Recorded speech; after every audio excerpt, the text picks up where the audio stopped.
Hello, welcome back to Raise Create Cards, and today the video is simply going to show you how to do the mini slimline envelopes so that you can make your own.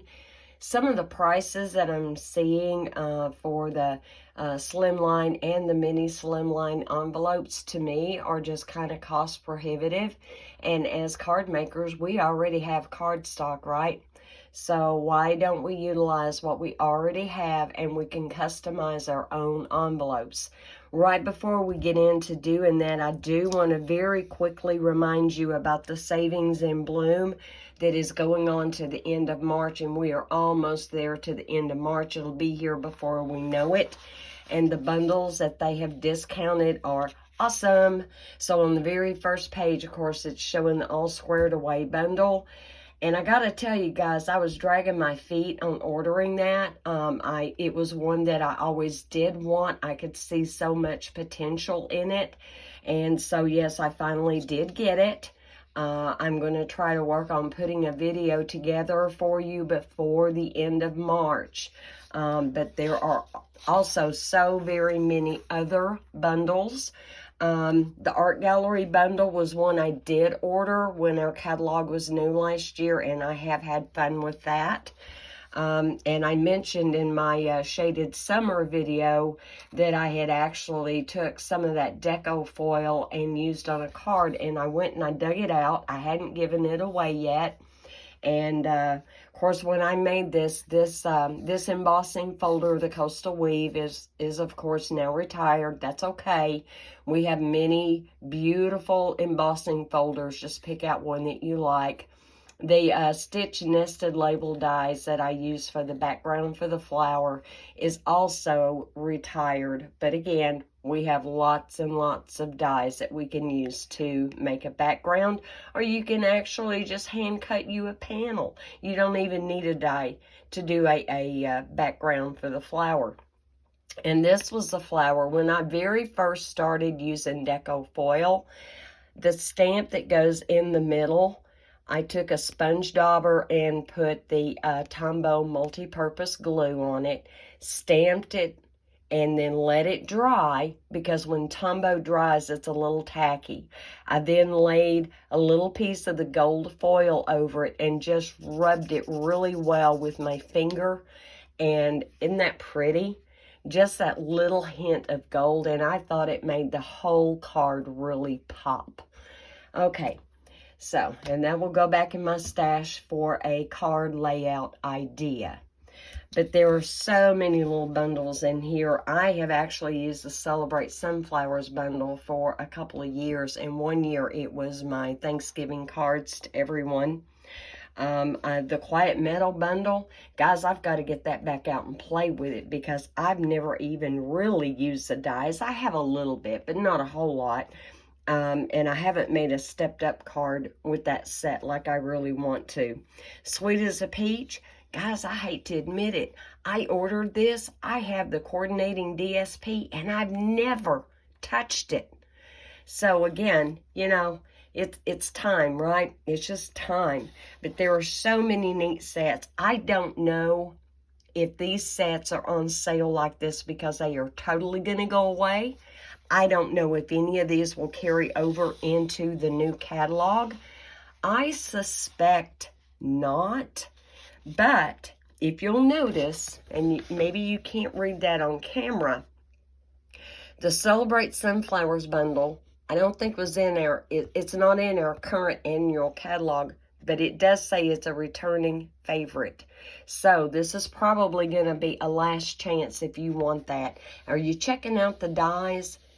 I wish I had one of the cards right here I could pull out, but I think I've given away all the cards I ever made with this, and it's just gorgeous. So much detail in the stamp set, and you can't see it here. Do go online and look at that, and look at all the shading that the stamps put in there.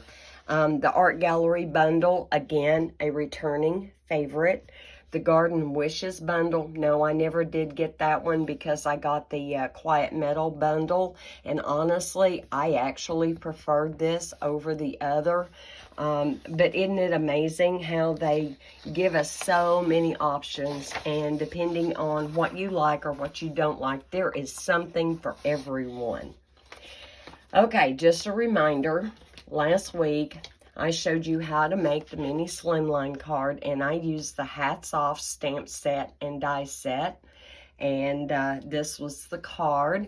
I have already put it in the mail. I mailed it Monday because his birthday is in 2 days. And knowing how slow mail and everything else is, I wanted to be sure that he got it in time. And I'd rather they get it early than late, right? Because yours truly, so many times I'm a little bit on the late side. Okay, and I told you I'd been working with the All Squared Away bundle, and I just kind of wanted to show you when you die cut these out how pretty they are. So this was die cut out of Pool Party. Very pretty. I used polished pink on this one, and yes, they are going to go on cards. I just haven't finished coming up with all the different designs yet. And of course, you all know I love doing sometimes just some black and white cards. So yes, I die cut it out of black. And this one, it's missing one because I've already used one of them on a card. So I used Pale Papaya. And then after I die cut it, I put Wink Stella. And I'm trying to hold this where maybe some of that shimmer will kind of show. And in person, again, it's always a lot more in your face than what I can show you on camera. But yeah, that sparkle is definitely there. You can intensify it once it dries, and it only takes a few seconds for it to dry. You can actually put multiple coats of Wink Stella if you're really wanting to spice something up. This only has one coat. I felt like that's all it needed. Okay, and if I can remember to, once those cards are done and designed, I will come back and show them to you. Okay, let's get our trimmer out. And in order to have it match the card, I'm using the Smoky Slate again, okay? Most of the time, I suspect when you make an envelope, you may want to use your white cardstock, and that's okay too. So to make the envelope, the dimensions that we need, you want your 8.5. Let me make sure I'm in the camera. I've kind of moved my camera hoping it makes things look a little bit better. We'll see. So you want your 8.5, but instead of 11, we are going to cut this at 7.25. So let me get this ready. Let me pull my little arm out here. And we're going to, let me move this down, make sure that's in camera. Okay, so we're going to cut this at 7.25. There we go. So now we have our 8.5 by 7.25. Now you're going to take your cardstock, and now the long side is the 8.5 side, right? And we are going to score this at 1/2 inch.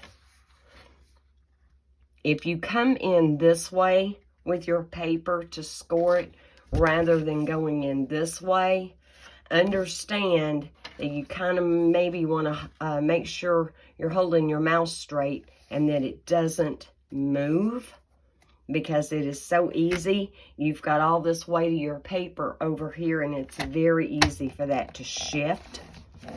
Sometimes I just like to live dangerous. Okay, then take your cardstock. You're going to flip it. We have our 1/2 inch score here, and now we're going to flip it, and we're going to go to 1.5 inches. Okay, so 1.5. A little bit easier to make sure that's good and straight. And y'all know when you're dealing with a long length, either for cutting or for scoring, when you've got it lined up, don't just look up here.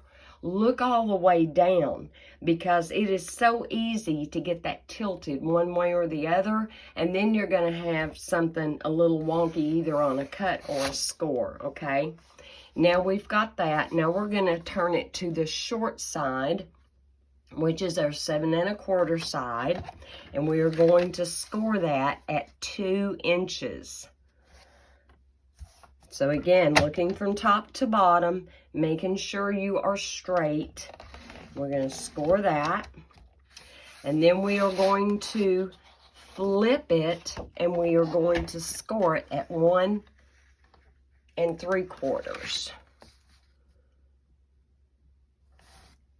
Okay, am I straight? I'm straight. There we go. All right, here we go. So I don't know how well those score lines are showing for you. Let me retract this and lock that back into place. Put it to the side.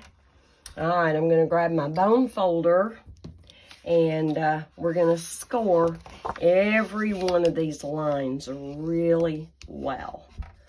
Okay, let's just get them all. There's no rhyme or reason to this, guys. You just score them. However that looks for you, you just score them. Get them burnished. Okay, we have this one. There we go. And this one. All right, I'm done there. Have I got them all? I think I've got them all. Awesome. All right, on this end where you had the 1/2 inch score, let me get my snips going here. Where you had the 1/2 inch score, you were going to take and you were just going to, I'm going to hold this up as close as I can, and hopefully the camera will stay in focus. But you're just going to take and just a slight little miter to this side of the score line, okay? Just a slight miter.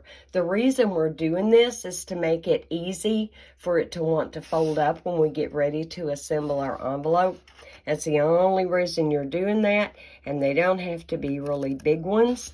And you're only going to go up to this score line going across. You don't want to cut past that, okay? Then we're going to go and we're going to cut off these little flaps here. Now I've got to try to get it up here where I can see what I'm doing. And then we're just going to cut that off. I get it? I got it. Just cut that part off. And when you cut this part off, you're also cutting off, let me pick that back up. You're also cutting off right there where you had scored that, okay? It just makes for a neater finish. You know, do the best you can to be as even as you can on your miters, but if they're a little off, hey, it's handmade, right? Now we're going to flip it to the other side where we have our 1 1/2 inch score, and we're going to do the same thing. Now my snips are a little short for that longer area, so I'm going to come up with my bigger scissors, and I'm just going to lightly angle that just up to that score line.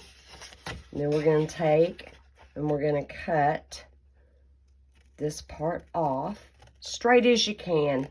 And guys, I am lousy at using scissors. I really am. I am not a good fussy cutter, and I guess that's probably why I don't like to fussy cut, is because I've never been good at it. But even as a child, I was just always awkward with scissors. But that's okay. I've still managed to make cards, so it's all good. And again, I'm going to try to kind of match that angle so that I don't have one more pronounced than the other. Cut that up, and we're cutting this off. And then we're going to review just really quick what we've done. If you're doing this along with me, you know, feel free to pause the video at any time and kind of stay on track here. So here's what we've got. We only have the flaps left in the middle at both ends, and of course we have our long flaps. And something I want you to consider and look at, as you may not have noticed it yet, because of where our score lines here going up and down. This flap here is shorter than this flap here, but it's designed that way so that this flap will fold over, okay, and make a real nice, neat seam, okay? So, let me get my tearing tape. That is what I highly recommend that you use. If you want to use liquid glue and you're not afraid of using too much and it oozing out, I mean, how horrible would it be if you used a little too much and it oozed out and it glued your whole envelope together? That would be so disappointing. Now, if I can find the end, there it is, end of my tearing tape here. It doesn't matter. You can put it on the inside of this flap, the outside of this flap, as long as you don't put it here, because then it's not going to look near as well. It looks much more finished to have the longer piece come over. Again, you know, if you should put it in the wrong place, it is not the end of the world. And I am going to... This stuff is super strong. You do not have to worry when you use tearing tape on making homemade envelopes. You do not have to worry that it might come apart in the mail at all. And I'm just going to burnish that down. And because this is a male birthday card, I did not decorate his envelope, but absolutely you could decorate an envelope. For any other occasion. Absolutely. You could take a piece of DSP and cut it out, glue it on here, and then trim around it. You could do that. Our punch that does the rounded corners. In fact, let me just grab mine real quick.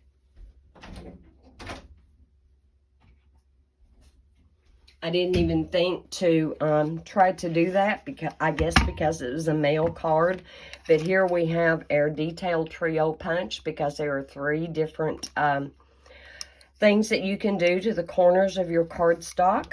And so right here, this one will simply make a rounded corner and kind of give you a little bit of a finished edge. So I'm just going to slide that up in there. And now we have that rounded corner. If you don't have any way to punch a rounded corner, you may certainly hand trim it. Most people are better with scissors than what yours truly is. So, all right, so there we have our rounded corners, and I see I've got just a little feathering right there. Okay, got rid of that. All right, let's fold it back over, and we're going to take and put some tearing tape on this small flap here. But yeah, honestly, you could stamp on the envelope just like you do for any other card. When you're making your A2 cards and getting ready to mail them, you absolutely can do that. And I didn't get that tore quite right. So I'm going to take my scissors, snip that off. Did I get it? Nope. Still have a little piece showing. Let me just raise that up a little. Now I need my snips again. Now I need them. There we go. This didn't want any sticking over. And again, just take your finger or your bone folder, just kind of burnish that really well, so that when you get ready to take the backing off, the glue, the adhesive is staying on there, and I think you can maybe kind of see where that is. And then we're just going to fold that up and over, and that's it. And it's going to hold, guys. Not a problem. Now, you're going to want to do the same thing right here with your tearing tape when you get ready to put your card in. And so that's it. It's that simple. If you find that in folding this over that it's going to be just a little bit bulky, just go right ahead and smooth it out with your bone folder, and you've still got that nice sharp edge. All right, guys. Well, that's it. It's short, it's sweet, and I hope you guys have enjoyed learning how to make a mini slimline card, and even more importantly, how to make your envelope for it, because it'll save you a lot of money in the long run, just going ahead and making your own envelope. If you used, let's say you had black or Night of Navy, some really, really dark cardstock, obviously you can't write on it and have it show. So in that case, I would suggest an address label with a white background that you can handwrite the address or something on. But again, most of the time, I suspect most of us will use white. There's almost always white in what we're doing. But I really wanted to tie that in with his card and carry the masculine theme to the outside. And when I wrote on it with a regular ink pen, it showed up just fine, because it is such a pale gray. All right, guys, I hope you enjoyed this. I'm getting ready still for our rescheduled card classes Saturday. I'm very excited. Unfortunately, not as many people are going to be able to make it as they normally would because of the rescheduling.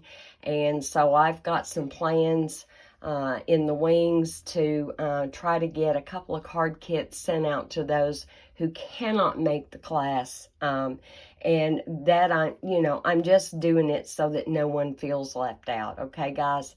Y'all have a blessed rest of your week.